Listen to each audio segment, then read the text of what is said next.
लिखो yes dictation number 17।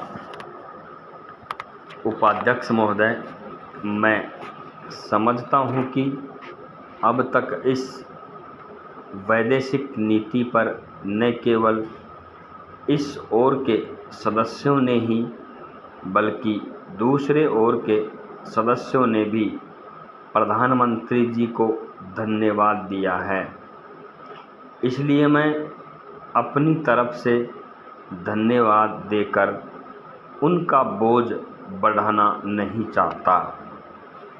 इसमें कोई संदेह नहीं कि इस सदन के सभी सदस्य, चाहे वे किसी भी पार्टी से संबंध रखते हों, इस बात से पूरे सहमत हैं कि हमारी विदेश नीति ने संसार में यहाँ हमारे सिर जो ऊंचा कर दिया है।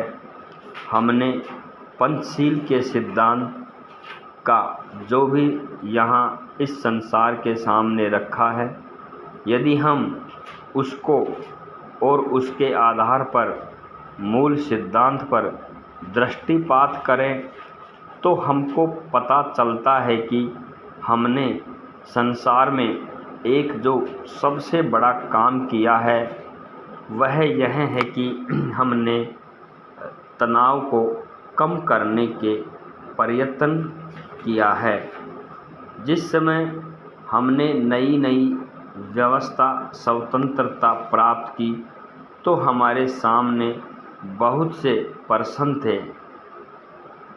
हमने उनके साथ ही हमारे दो बड़े बड़े यहाँ पर गुट थे, जो कि यहाँ पर इस प्रकार से हम कह सकते हैं कि एटम बम और दूसरे बम लिए हुए हमको चुनौती दे रहे थे कि यहाँ अगर हमने उनमें से किसी एक को भी सम्मिलित नहीं किया तो हमारा कोई भी ऐसा विकास नहीं होगा, हमारी बड़ी कठिनाई होगी।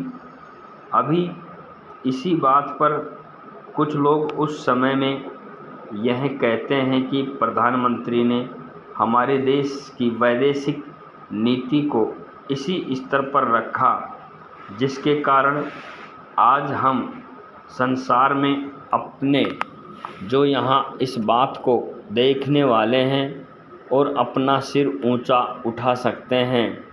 हमने जो संसार के सबसे पंचशील के सिद्धांत को रखा उसका इसी तरह से, और इस सबसे जो बड़ा फल यह हुआ कि एक सम्मेलन हुआ जिसकी ओर मैं आपका ध्यान दिलाना चाहता हूँ। इस सम्मेलन में बड़े उत्साह के साथ संसार के 29 राष्ट्रों ने, जो कि एशिया और अफ्रीका में सबसे यहाँ पर अलग संबंध रखते थे, यह घोषणा की है कि हम संसार में तनाव कम करना चाहते हैं और साथ ही हम यह चाहते हैं कि संसार में जो विभिन्न प्रकार की यहाँ पर बात होती है, इन सबसे महत्वपूर्ण चीज़ है वह सह अस्तित्व की भावना। इसी भावना के फलस्वरूप हम देखते हैं कि आज कोरिया का युद्ध नहीं हुआ तो यहाँ तक कि तीसरे विश्व युद्ध के रूप में परिवर्तित हो सकता है। हमारी इस नीति ने ऐसा न करते हुए तो आज संसार को तीसरा युद्ध देखना पड़ता। मैं बहुत ज़्यादा समय नहीं लूँगा, थोड़ा ही लूँगा।